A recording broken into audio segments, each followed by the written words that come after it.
So I don't actually see myself as a leader very often. How do you make this happen when you don't feel it yourself? One of the first things is just to, when you don't see yourself as a leader, is to imagine a leader alongside you and just think about what they would do. And then once you've thought through what they would think, say and do, the next thing is to actually start to work that out. And there's a real simple way of coaching yourself through a problem. So one of my jobs is as a coach, I sit down with people and help them explore the current situation and what they want from it.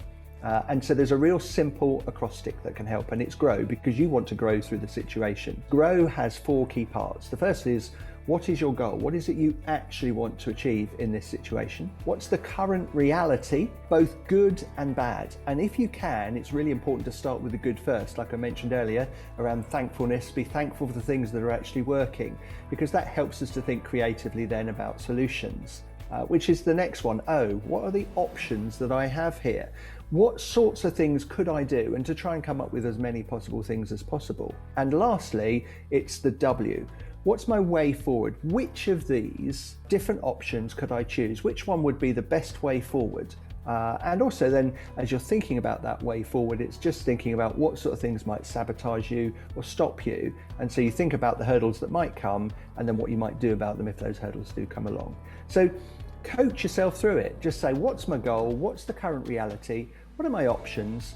And what's the way forward out of those options that I want to take? So can you talk me through that approach? Say if you're a parent. So if you're a parent, let's come up maybe with something you might face. So say if you're a parent of a teenager and the teenager says to you, look, I'm going out and I'm going to be staying out late. And perhaps it's far later than you would ideally like them to be. And the option that normally happens is there's, oh no you're not, and it turns into a pantomime, and then the teenager says, oh yes I am, oh no you're not, and it ends up escalating. So when you're faced with that situation, if you can, just give yourself a little moment to think, and maybe even say that to your teenager, just give me a little moment to think here, and work your way through that thing. What is your goal here? What is it you'd actually like to achieve? So in this particular case, you probably, although you're at the moment, maybe your feelings are escalating, you can feel that cortisol rising, you're feeling maybe a tingling in your face, you're feeling your body tightening, and because that's all the body's reaction to it, if you can, just take a moment, take a breather, and say, what is it I actually want here? And the chances are probably what you want is you want your teenager to be safe. You want them to learn responsibility as well as their rights to be able to do what they want to do, because they're becoming an adult. But also maybe think, well, what's the win-win here? I know what they want, but what is it I want? And what could be a kind of goal that we could both buy into? So that's the first thing, is think, so what is it I actually want to achieve? And then it's looking at the reality, because our tendency is to perhaps catastrophize. Oh, they'll stay out late, they'll get hurt, there'll be a problem. But start again, like we said, with that reality. Well, what is there that's positive and working well? So you might, for example, say, well, actually, they do have some good, trustworthy friends.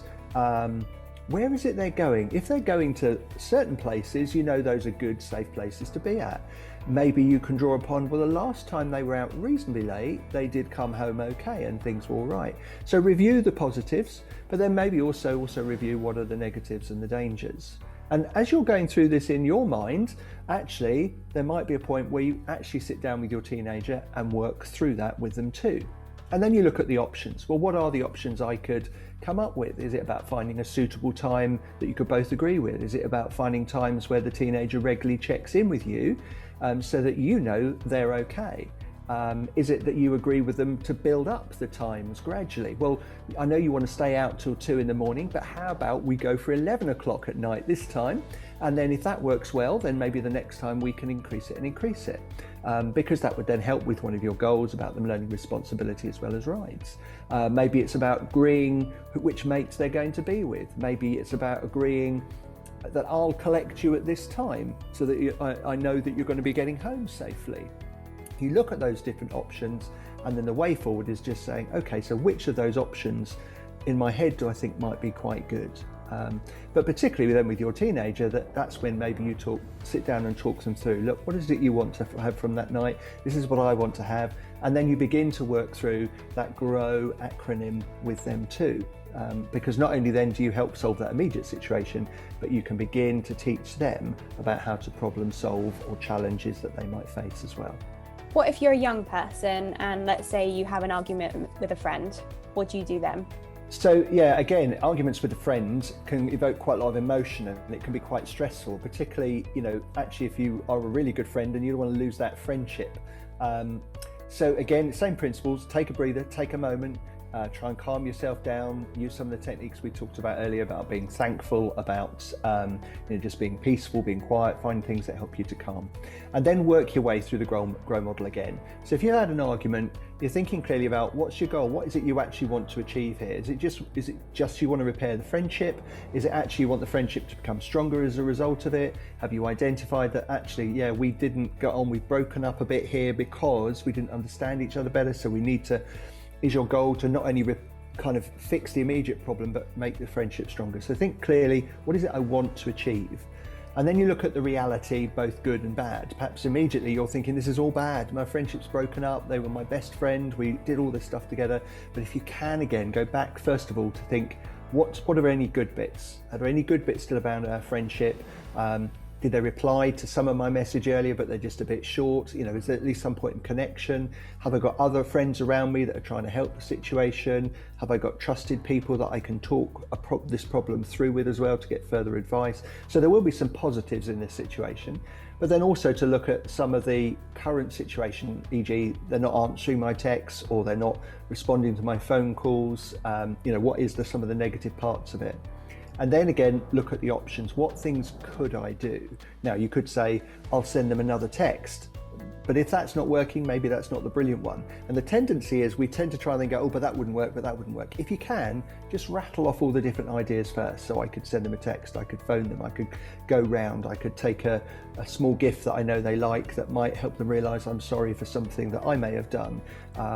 I could admit the things I did wrong first in a note through the door. And so you list all the different possibilities that you can think of. And then the last way is think, what's my way forward? Which of these different options is my best way forward? Which one perhaps will have the better consequences? Which ones have least chance of getting a reaction? And as part of that, you're going to be thinking about, what do I know about the person? It's maybe thinking about what's the best time for me to take that action as well. That's all part of looking at the options and which is the best way forward. And as part of that, when you're looking at your steps and your way forward, it's thinking about the things that might sabotage it. So is it about, I need to make sure that we're alone. There's no good me perhaps having this conversation in front of a group of friends, because actually that might cause one of us to feel we're losing face in front of the group. So that would sabotage it. And so you're thinking about the sorts of factors that would be helpful in kind of trying to build that relationship. So parents can use Grow to work themselves through a problem, but is there any other uses for it? Yeah, so I think actually Grow can be used as a key part of our parenting. So when we become a parent, we've got all the joys of great, we're expecting a child, and you have a child and they sort of grow up and you sort of muddle your way through parenting. But one of the things that's a key aspect of being a parent is helping to equip children and young people to become adults and to feel confident in facing their challenges too. So I think there are three ways that we can use it. It's kind of to model it, and something I call the Miranda moment, and to mentor it as part of our parenting. So if we are facing a challenge, if we don't necessarily just keep that challenge to ourselves, but we chat through with our young people, this is a challenge I'm facing, and I'm looking at my goal, my reality, what are my options, what's my way forward. If they see you modelling the way you deal with a challenge, if they are then facing a challenge when you're not around, then there's a chance they might use that same simple approach in dealing with their challenge too. And you can spend an hour sitting down working through a Grow issue, or you could literally do it within 5 minutes if you're under pressure. But if they've seen you do that, model it, then they can do it too. The other way is called the Miranda moment, which is if you remember the TV program Miranda, there are points where she stops and she turns to the camera and goes, and either makes a face like, ooh, or she'll explain, oh, I didn't expect that. And she explains what either she's doing or what's happening and takes you alongside. So that's where, again, as parents, we can Miranda moment situations with our children, and we can talk it through. This is the challenge. So this is what I did, and this is why I'm doing this. And so they begin to explain it and understand it. And so if you are dealing with something, so we mentioned earlier the one around where the young person wants to stay out late at night. If you talk through, well, this is what I'm doing, and you Miranda moment to them. I'm trying to think what our joint goal could be here, and what the current reality is. And if you explain whilst you're doing it, then that again teaches them. And the last one is just to mentor them. So if they have a problem and they come to you, rather than just giving them the answer or telling them what to do or telling them to go away and sort it, sitting down and mentoring them through that approach of what's the goal, what's the reality, what are my options, and what's my way forward. That then helps them, because the more you do that, actually then they'll start to take that on for themselves. And what you want to do ultimately as a parent, you're always there for them, but you want to be able to coach them so that actually they can do things for themselves when you're not there, and they use those same techniques. And this simple approach, you're just in mentoring it to them, actually equips them as a young person to then become an adult to face all sorts of challenges that are ahead of them. Thanks, Colin, for taking the time to talk to me. Absolutely fine. I've loved talking to you, and I hope people listening find that really helpful as they face their challenges.